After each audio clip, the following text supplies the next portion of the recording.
So, seems you know how to hold your own. I'd had my doubts when we first hit the road.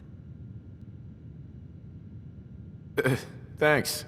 You're not so bad yourself. I never get many complaints. It's just real rare these days. Find someone who's not willing to take things the way they're handed to them.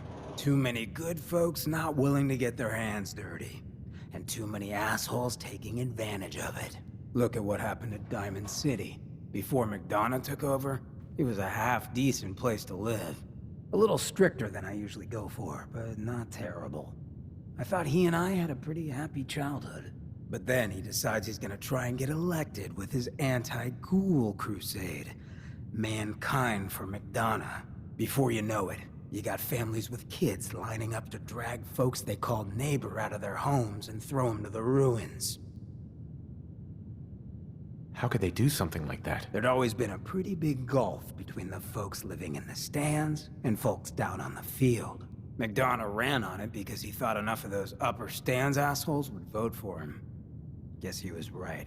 I remember storming into his office above the stands after the inauguration speech. He was just standing there, staring out the window, watching as the city turned on the ghouls. He didn't even look at me. Just said, "I did it, John. It's finally mine." Should have killed him right there, but I don't think it would have changed anything. Instead, I pleaded with him, begged him to call it off.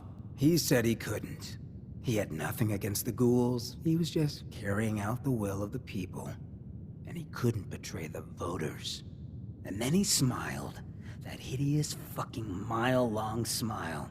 He never smiled like that when we were kids. I didn't even recognize him. What do you mean you didn't recognize him? I don't know. Just didn't seem like the guy I grew up with. When I'd first heard the rumors he'd been swapped for a synth, thinking back on that night, I thought it made a lot of sense. But now, I don't know. I don't think I buy it. I've seen him since then, and there's no way they copied him that perfectly. Even got his tight-ass walk. But at the time, I just needed to get the hell away from him. Him and that whole damn city. He murdered those ghouls. Him and that whole damn city. I still wasn't a ghoul at this point, so I didn't have to leave, but I couldn't bring myself to stay in that cesspool after that. I'd been sneaking off the Good Neighbor for years to get decent chems, so I knew the safe routes. I managed to track down a couple of the families, lead them there, but most couldn't get used to the Good Neighbor lifestyle. I brought them food for a couple of weeks, but after a while, they just disappeared. Folks in Diamond City signed their death warrants, and all the good people were willing to just sit by and watch. I felt like I was the only one who saw how screwed up things truly were, who couldn't just pretend things were fine. Still feel that way. Or I did. Until I met you. I know I run my mouth, but having someone who sees the world for what it is, and is willing to do something about it, it's meant a lot to me. I feel damn lucky to have you as a friend. And that's what we are?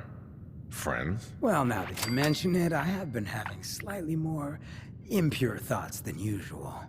Maybe we'll get to act on those. But I guess we should probably head out, huh? After you.